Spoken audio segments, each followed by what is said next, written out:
ایک وظیفہ ہے، بڑا زبردست وظیفہ ہے، جو اس عمل کو کرے گا نا اللہ تعالیٰ اس کو عجیب و غریب مال عطا فرمائیں گے، اور مالی اعتبار سے کبھی بھی وہ پریشان نہیں ہوگا، مالی اعتبار سے کبھی بھی پریشان نہیں ہوگا۔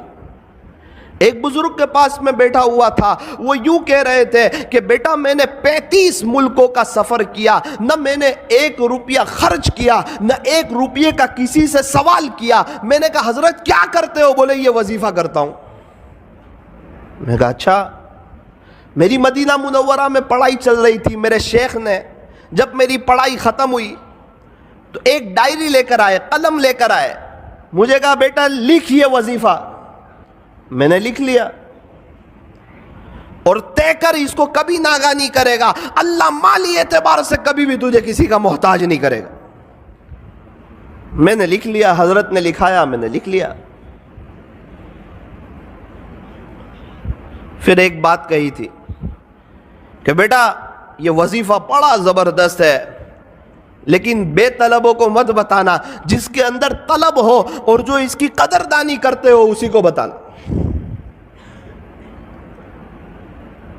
پھر میں جب ہمارے یہاں آیا، کچھ لوگ میرے پاس آتے، مولانا ہم بڑے پریشان ہیں مالی اعتبار سے، حالات میں کوئی وظیفہ، تو الحمدللہ میں یہ وظیفہ بتا دیتا، اللہ تعالیٰ ان کو بہت نواز دیتے، عجیب و غریب نواز دیتے، اور عجیب و غریب اس پر تجربہ ہے، اور کئی اللہ والوں کو میں نے دیکھا وہ یہی وظیفہ پڑھتے ہیں۔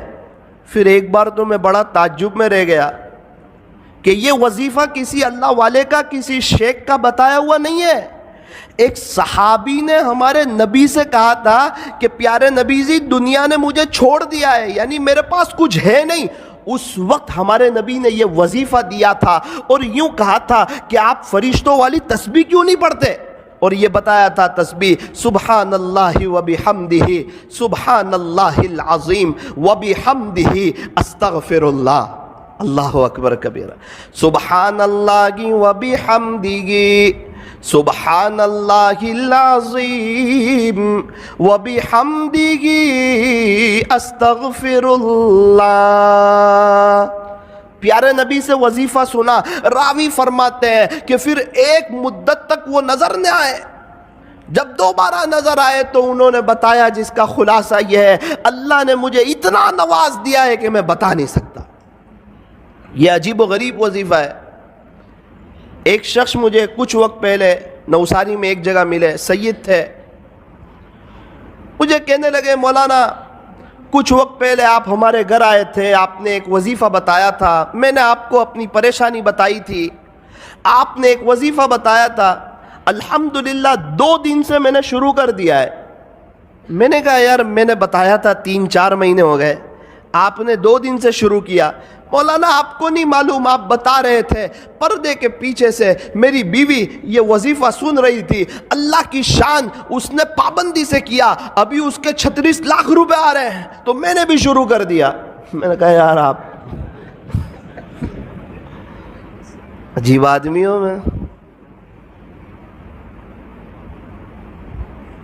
میں نے کہا 36 لاکھ روپے کہاں سے آ رہے ہیں؟ کہا وہ وارثے کے آ رہے ہیں۔ تو میں نے کہا ابا کو مارنے کی نیت سے تو نہیں پڑھا تھا یہ وظیفہ؟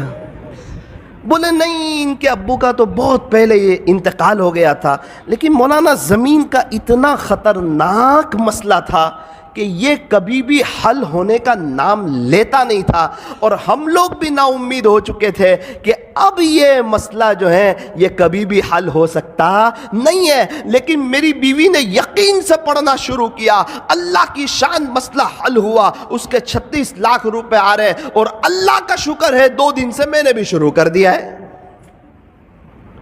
ہمارے نوساری میں ایک بڑے مالدار شخص، ان کے پاس میں بیٹھا ہوا تھا، تو شیخ سے وہ بھی محبت کرتے تھے، مدینہ منورہ کے شیخ سے، تو میں نے ان کو یہ وظیفہ بتا دیا۔ کہنے لگے نا وہ بڑے آدمی ہیں اور ان کا بتایا ہوا وظیفہ کرنا ہی چاہیے۔ میں نے کہا ان کا بتایا ہوا نہیں، پیارے نبی کا بتایا ہوا ہے، یہ کوئی اللہ والے کا بتایا ہوا نہیں ہے، یہ کوئی تجربہ کرنے کا وظیفہ نہیں ہے، یہ تو عمل کرنے کا وظیفہ ہے۔ اچھا کیا بتایا؟ تو میں نے ان کو بتا دیا۔ 2 دن کے بعد مجھے ملے، کہا بیٹا یہ وظیفہ کبھی چھوڑنے جیسا نہیں ہے. میں نے کہا کیوں؟ بولے بیٹا پیسہ تو بہت ہے, سب جگہ روکا ہوا ہے. ابھی میں حالات میں تھا کچھ وقت سے, پیسے کے بارے میں, ہاتھ میں پیسہ نہیں تھا, زمینیں, جائیداد, پراپرٹی بہت, ہاتھ میں پیسہ نہیں. تو میرا بڑا بیٹا میرے پاس آیا اور یوں کہنے لگا ابا بہت پہلے آپ کے 70,000 روپے میرے پاس تھے, وہ ابھی آپ لے لو 70,000. بولے, میں نے بولا پھر؟ بولے اب کبھی یہ وظیفہ نہیں چھوڑوں گا. اللہ اکبر کبیرہ. اور شیخ خود فرماتے تھے میں نے جس کو بھی بتایا, جس نے بھی یقین سے پڑھا بیٹا آج سب کروڑ پتی ہے, اور جس نے بغیر یقین کے پڑھا وہ جہاں تھے آج وہاں کے وہیں ہیں. تو میرے عزیزو ایک بات یاد رکھو, یہ وظیفہ جو ہے یہ بڑا زبردست ہے. میں نے ایک سوال پوچھا شیخ سے جس پر وہ مجھ سے بڑے ناراض ہوئے, بہت زیادہ ناراض ہوئے, اور مجھے کہا بیٹا تیرے سے مجھے یہ امید کبھی نہیں تھی کہ تو مجھے یہ سوال پوچھے گا. میں نے کہا شیخ یہ جو وظیفہ پڑھیں گے 100 مرتبہ تو صرف رزق میں برکت ہی ہوگی یا ثواب بھی ملے گا؟ تو بہت ناراض ہو گئے. ایک مثال سے سمجھایا مجھے کہ 400 روپے کلو کی چائے ہو اور اس پر 50 روپے کی ڈول کی آفر ہو تو تجھے صرف ڈول ملے گی یا چائے بھی ملے گی؟ میں نے بولا وہ تو چائے ملے گی, ڈول فری میں آ رہی. بیٹا اسی طرح جب تو یہ اللہ کا نام لے گا, اللہ کی پاکی بیان کرے گا, اللہ کی حمد بیان کرے گا, صبح صبح اللہ سے معافی مانگے گا, اس کا ثواب تو ملے گا. یہ تو صرف اسکیم ہے کہ اللہ اس میں رزق میں اضافہ فرمائے. اللہ اکبر کبیر. تو آپ کو بھی یہ وظیفہ یہ عاجز بتاتا ہے, طے کرو انشاءاللہ, پابندی سے پڑھیں گے انشاءاللہ, بہت فائدہ ہوگا انشاءاللہ. رزق میں صرف پیسہ نہیں آتا, رزق میں بیوی بھی شامل ہے, بچے بھی شامل ہے, رزق میں بہت سی چیزیں شامل ہے. اللہ تعالی ہمارے رزق میں برکتیں عطا فرمائیں گے. سبحان اللہ و بحمدہ, سبحان اللہ العظیم و بحمدہ, استغفر اللہ. پھر شیخ نے کہا بیٹا لیکن اس کا ایک وقت ہے, اسی وقت پڑھ سکتے ہیں, آپ اس کے علاوہ پڑھو گے تو وہ اثر نہیں کرے گا, وہ بات نہیں بنے گی. میں نے بولا اچھا اس کا وقت کون سا ہے؟ مجھے کہنے لگے بیٹا فجر کی سنت اور فرض نماز کے درمیان اس کو 100 مرتبہ پڑھنا ہے.